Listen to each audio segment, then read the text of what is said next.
This podcast is brought to you by Startup Socials, a global community of entrepreneurs built to connect and empower people in the startup ecosystem. Hi, everybody. My name is Igor Shaifot. This is Startup Socials podcast.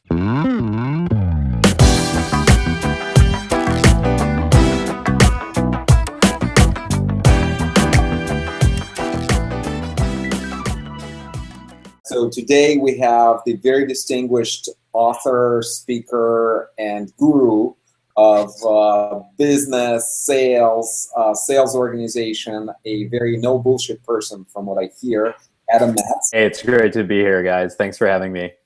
I looked at your books and I was really, really impressed. And I listened to your video. And I think to everybody of you guys listening, I think lots of advice that Adam gives should really be followed. And I think I will preface this interview with saying that in most interviews, people just keep talking about startups. But what really makes a startup is not just people who create a sexy interface or people who know how to pitch to investors, but really people who know how to sell. And by selling, I mean selling to your employees, selling to your team, selling to distribution channels, selling to your end customers, selling to the press, et cetera, et cetera. And right now we have the person who not only knows about it, but who knows how to teach you how to sell. So Adam, without further ado, I'd love for you, if you don't mind, to say a few words about yourself. Sure, yeah. So the way that I got into startup sales is probably like a lot of people. I was an individual consultant in around 2008. I was running like a little social media consulting business in the early days of social media. And I had so much client demand that I had to actually hire 3 more people. So suddenly I'm, 29 years old, running a consulting firm of 4 people. I was like, wow, okay, somebody around here needs to really learn how to sell. And granted, my very first job was a corporate sales job at CDW. So I'd managed $1 million a year in revenue before, but I'd never been responsible for, 3 other people's livelihoods. So I had to learn that pretty quick. And then after that, I actually went to work at Uber Conference, which is some of the guys from Google Voice. And initially I was in a marketing role, which I liked. It was fun. It was challenging, but fun. But then one of the guys on our sales team left, and Craig Walker, the CEO of Uber Conference, said, man, you belong in the sales organization. And that was sort of what brought me back into sales. And that was about 2 years ago. And since then, I joined the sales team at Terravion, and we do actually aerial imagery as a service for farmers, for a lot of very famous vineyards and things like that. And so that's exactly what I'm doing right now, which is startup sales. And then that's my day job. And then my night job is I work with Startup Socials actually and do the Startup Sales Conference, and I'm helping them out with emceeing the Startup Marketing Conference too. So yeah, it's a lot of startup sales, marketing, and biz dev, that's for sure. What makes the difference? I apologize if this sounds stupid to you, but I think it's a very important question to a lot of our listeners. What's the difference between sales and marketing? Wow. Yeah, no, that's a great question, especially when you think of it in the context of startups. So startup marketing, I think the purpose of it is to get people interested in whatever it is that startup is doing. Like I saw a new startup today called Resy, and Resy's doing some cool stuff. They make it so that you can make a restaurant reservation from your phone at a really hard to get into restaurant, like for tonight or Thursday night or even Friday night at 7 o'clock, which is like a very hard time to get. So these are, the times that you can't get on OpenTable or something like that. And I realized a lot of the product itself was the marketing in the terms of having a great user experience, and all of the marketing was the fact that you couldn't get into some of these restaurants because unless you had a Resy account, and it was free to use, even the pricey reservations were only like $10 or something.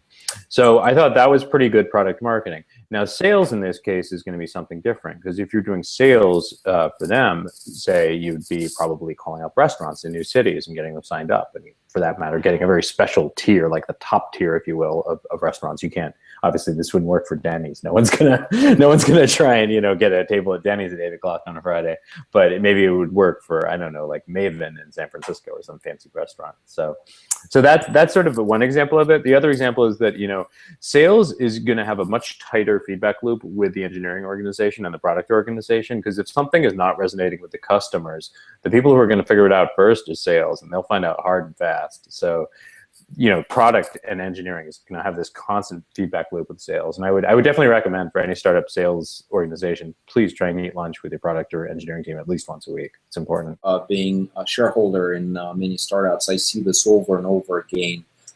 They raise some money, or they have the first success, or they've just had a great Kickstarter campaign. They generated the first, tens of thousands or maybe even hundreds of thousands of dollars of revenues. They congratulated themselves. They, raised a little bit of money. They had this party, and then they sit in this room that they have, or a couple of rooms, and they say, "What now?" And my answer to them: go out and sell. But they say, "Well, how?" So the question to you, it's definitely no-brainer for an organization like Microsoft to implement all the things in place to track what's happening, blah blah blah blah. But what do 3 guys and a dog, or five guys and a cat? What do they do? What should they do with limited resources to launch sales? Sure. Yeah. Like when I think of like a big company like Salesforce, I mean, Mark Benioff, today, sure, he's got a huge sales team, but 14 years ago, it was him and his friend and their dog on California Street. So, when it was just him and Parker in there, I think their dog's name was Buddy. Like, yeah, they were dealing with that same situation. So even these sales organizations that you think of as like big sales organizations, like, at one time it was just them and the dog and a cup of coffee. So in terms of, how I would do it, the first step is, you got to sell like a professional, and that like you need to have like probably at least some basic CRM system just to keep everything together, and especially to prevent deals from falling out of the funnel. The second thing is, I think you really need to have a sales methodology. The one there's 2 that have really resonated with me in the last few years. Insight selling I found to be extremely good. I like that one a lot. That depends on a lot of customer scenarios, because I find customers are far, at least in B2B, are far more influenced by their peers than they are by like you and your awesome startup and some stuff that you have to sell. The other thing I really think a lot of tech people who don't have a sales background should do is check out Mahan Khalsa's Let's Get Real or Let's Not Play. It's a really great book about how there is a bit of science behind sales, and it's an art of helping people make decisions in a way that is actually beneficial to them and beneficial to you. And if you can help people get to yes or no, I guess what you call a red light or a green light, and not be stuck in maybe or a yellow light, that's a really powerful thing. I had a conversation today with a really large company, billion-dollar company, about doing a tiny project, and they kept hemming and hawing. And finally, I just sent them an email that said, should we do this or should we skip it? And they said no. And I'm like, okay, that's fine. Well, we're still working on like probably another project together. But then I got, I did ask the same question 2 or 3 more times today, and I closed 2 or 3 deals. So you know what I mean? Like sometimes you just have to say, should we do this or should we just skip it? And that's, that's okay. And you got to be really okay with that answer. If you don't have the stomach for that, then sales isn't for you. They usually sort of, sorry to be continuing to build on this question, but I think it is the question to almost all of our listeners. Very often this probably happened to you too. They ask you this question, you give them something like this answer. They say, oh, great, thank you. They make notes, and then they go back to what they were doing, which is not selling. Do you think there is a specific starting point? Do you think that there is something that is the first must do that you sort of mentioned, implementing methodology, etc. What specifically should they do? When specifically should? Oh, sure. Yeah, like the daily routine, you mean? Yeah. So because they're the one thing that they've done all these studies of bigger companies, like people who actually go into work to sell every day. They show up at 9 a.m, they go home at 5. It turns out that only 45% of that time is spent selling. So if your job is like a full-time sales job, figure out how to ruthlessly eliminate every piece of your job that isn't selling. So I'll give you an example. On our team, I've had the same admin, Janine, for 5 years, and she's great. And my colleague Bob and I, we try to spend 8 hours a day selling, but we noticed we were spending 1 hour a day each doing paperwork. And over the course of the week, that's 10 hours of not selling. And luckily, we were able to teach Janine how to do this kind of like contract that we're working on and placing these orders. And ever since then, we've had way more selling time. And in fact, last week, we had a really great sales week. So yeah, I would say just ruthlessly try and remove all non-sales tasks from your workflow. And then the second thing is automate everything that you reasonably can automate, like say scheduling. Like you don't need to send 7 emails back and forth with a customer saying like, do you want to meet at 4? No, let's do 3. No, let's do 2. It's like, you could go on Doodle and just buy a Doodle account for, I don't know, $3 a month. It's not like a lot of money. And I mean, that's why there's like 20 million scheduling startups. The other thing is like pre-meeting briefings. Like I use, well, Tempo calendar is being discontinued soon, but I've been a big fan of it for many years. And, you know, just having all these tools, the Yesware, for example, on email, like, yeah, if you can't stay on top of, you know, who you're emailing, like really, you don't need to waste time on that in 2015. So you really just got to ask yourself, how can I make all of my time that I'm with customers like truly productive? Or even something really simple, like I have a meeting tomorrow at 9:30 in the morning. I'm going to be in the car. My colleague's not. So I asked him today, I said, hey, Will, can you actually be in front of your computer so you can take really good notes? And then I sent a thorough agenda to, you know, the customer to give him possibly a chance to push back and say, no, Adam, that's not the right agenda. Like, but you don't want to like improvise this stuff. That's, you know, they say like every great sales meeting, it takes, you know, many times the amount of time of the meeting to prepare for the meeting to make sure it goes well. You definitely can teach people a lot about selling, but I'm sure you would agree that certain people are just not capable of doing it, and you know, what can you do? It's an interesting theory. Like, I mean, so yeah, I know a lot of people. There's people. It's all sort of like the nature versus nurture argument. Some people say, oh, great salespeople are born, not made, and other people say, no, it actually can be learned. And yeah, I think introverts can be extremely good at selling. I don't think it has to do with like a Myers-Briggs type indicator, like personality type thing. I think, you know, people who are quiet and shy actually can be good at sales. In fact, I've seen some very effective ones in my career. That said, I think in general, if you like having conversations with people, that's really effective. I think people who have a personality type that allows them to kind of cut through the bullshit and like really get to the heart of the matter and to ask the questions that are, it takes some bravery to ask. I mean, I guess that's partly why that Mahan Khalsa book, that Let's Get Real or Let's Not Play, really resonated with me, because it's a book about teaching you to ask tough questions in a kind way. And I think that's a characteristic that the very best sales professionals have. And also knowing how to motivate a customer into behavior change, because that's what you're doing. You're not just asking someone for money. You're asking someone to commit their time and their reputation and, you know, and other things to what you're doing.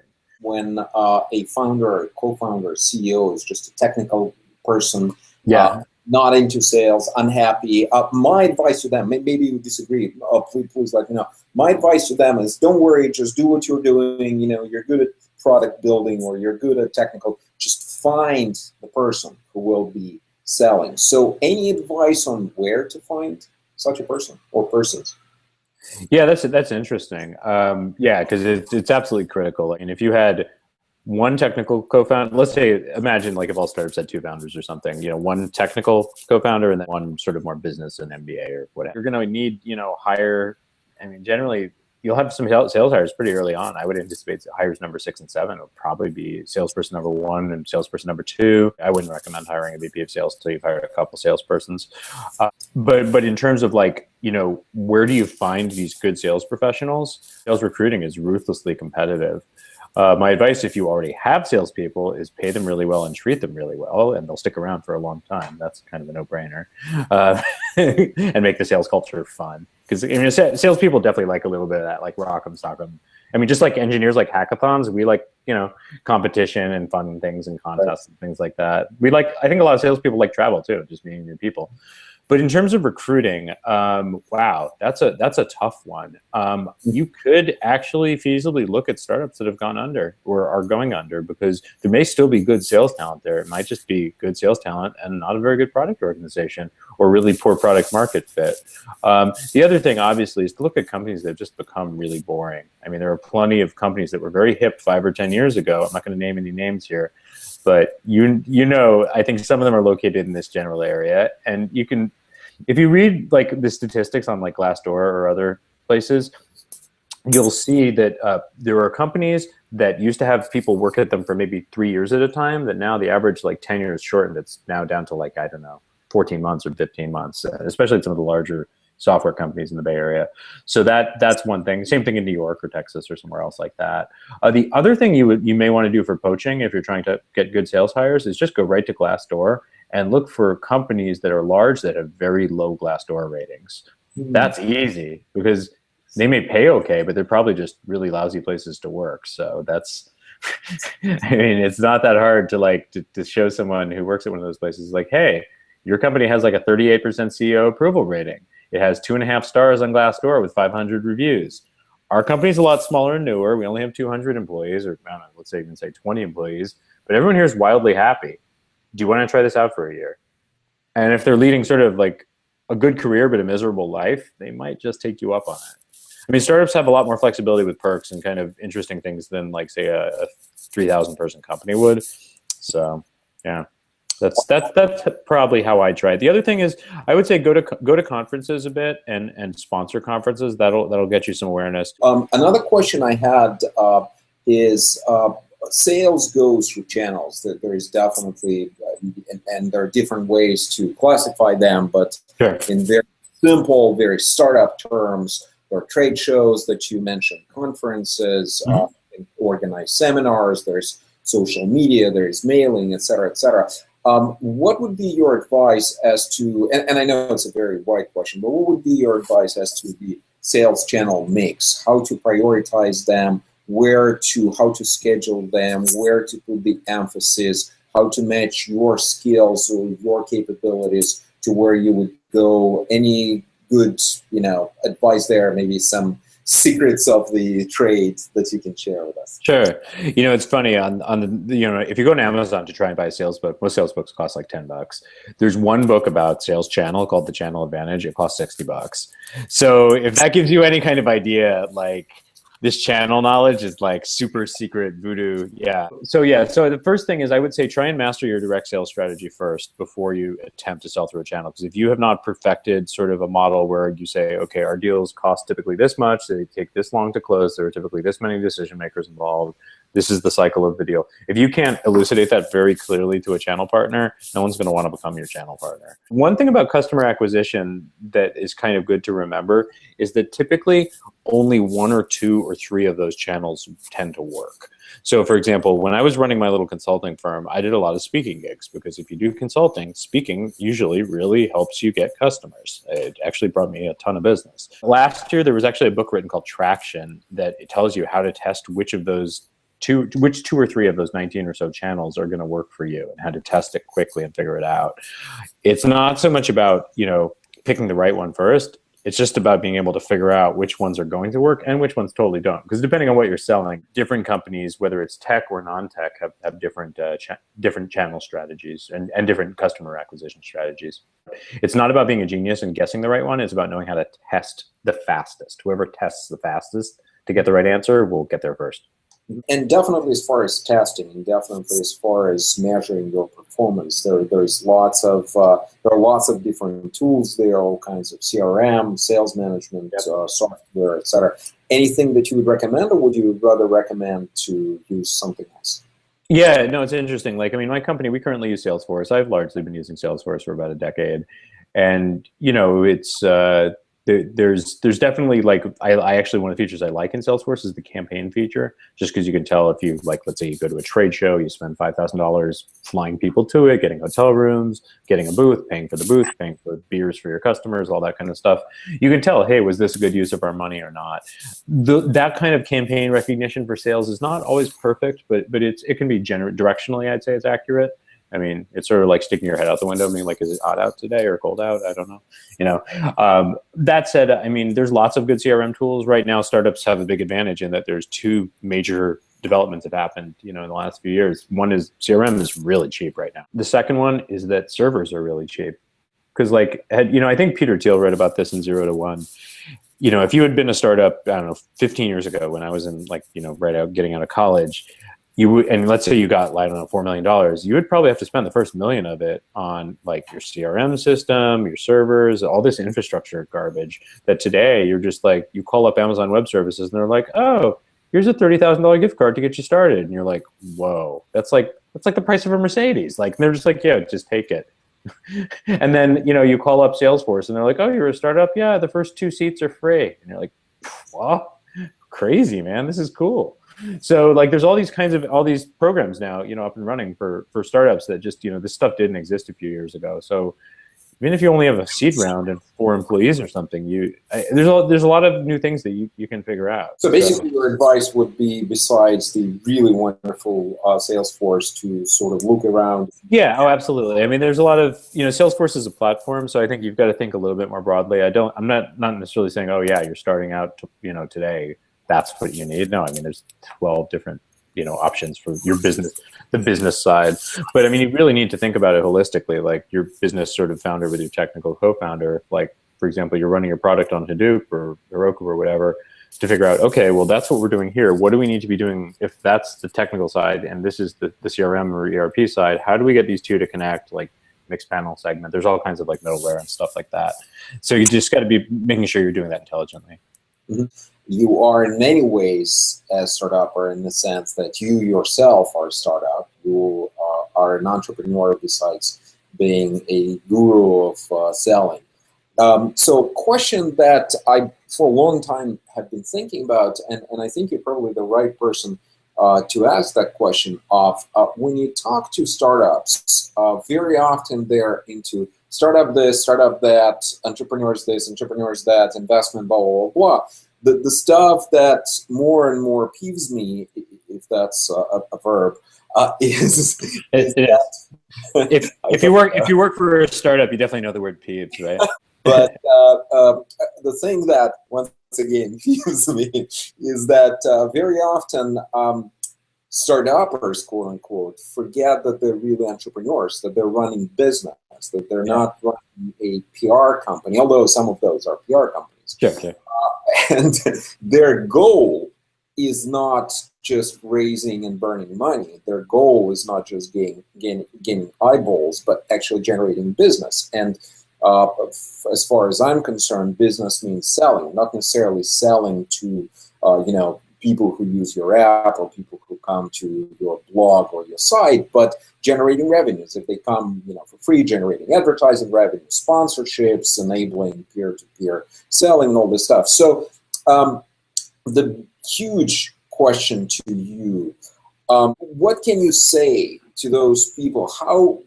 What should you say to some of the, and there are many of them, startuppers who kind of tend to forget that they're running business and tend to play this wonderful startup this, startup that game? What should they think about? How should they change their mindset? Sure. I mean, it's pretty simple. Sales is what enables you to pay the rent every month. Sales is what actually enables you to not have to dilute your company. So you have to have a bunch of investors hanging around. I mean, don't get me wrong. There's nothing wrong with taking like a seed round of funding or a Series A, but you got to ask yourself as a founder of a startup, how much money do you want to take on and how much do you want to dilute your own equity in the company?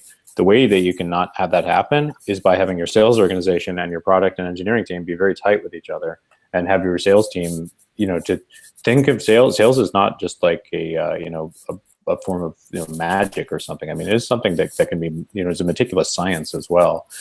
And, if you treat it with the seriousness that you treat your product roadmap, your product development, your user experience, things like that, it can, there's a reason that, EVPs and VPs of sales at multiple startups are successful at multiple startups in a row. It's not just because of their personal competency. It's because they build scalable systems that, sales teams are factories. They're factories that create revenue.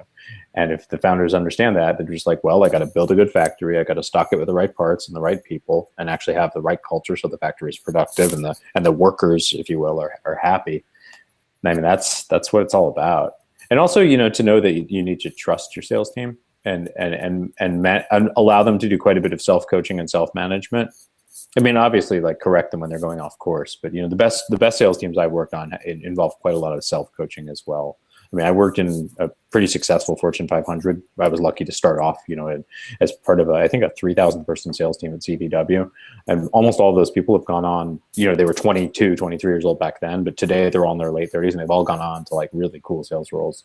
So I think it was a good place to start. The other thing to remember is like, essentially with it, if the sales stop, that means you're not acquiring new customers to use your product. So if you really care about your product, sales is the way it gets out there. So you got to be deeply attuned to that. As a VC, usually I can't tell you anything that my ears perk up so much to as when I hear that this is a sales-driven company. What to you is a sales-driven? In general, a sales-driven company. I think every company in their continuum, if they go from 2 employees to 2,000 employees, will become a sales-driven company at some point in that trajectory. Yeah, the question though is when. And yeah, I mean, you got to look at the executive suite of that company or the executive team of that company and say, hey, how many of these people are from, a sales background? But to be a sales driven company, it just means that, that is the number one most important thing. I tend to frame it a little more broadly and think of it in terms of triple bottom line. Triple bottom line is something that I've heard of from Salesforce, from a lot of hotel companies. I think Joie de Vivre Hotels, run by Chip Conley. And triple bottom line, it's sort of a filter. It's a decision filter that you ask when you're making the decision. Is this good for our customers? Bottom line number one. Is this good for our employees? Bottom line number two. And is this good for our investors? Bottom line number three. And I think if you're making triple bottom line decisions, you're generally making decisions that are very good for your sales team and they make your customers and investors happy. We shouldn't rephrase and say that a sales-driven company is a company where CEO is Alec Baldwin from Glengarry Glen Ross. Yeah, no, I mean that's sort of like the worst case scenario. I think like that's like a very antiquated sort of model. I personally haven't run into too many people like that in my career. I mean, I think it's an entertaining movie for sure, but yeah, like the whole boiler room mentality. I have actually definitely had clients and friends who have worked at companies like that, and I've helped them get out of those companies rather quickly. Because a toxic sales culture is sort of like it's just kind of not a great way to spend your day. So yeah, so that's try to get away from those. I hope when I run a sales organization, it's a much more humane place to work. Ladies and gentlemen, Adam Metz with so many great advices, a very renowned guru of selling, a very experienced person, a person who impacted a lot of different companies on the way they're selling, and the person telling us that a sales-driven company is not necessarily headed by the Alec Baldwin character from Glengarry. And looking forward to seeing everyone at the Startup Sales Workshop coming up in September. And we will be actually broadcasting it on the web. So just in case you're not in the Bay Area and don't feel like hopping on a plane, don't worry. You'll still be able to see what we're doing from the comfort of your desk with a cup of coffee. So guess we'll see you all then.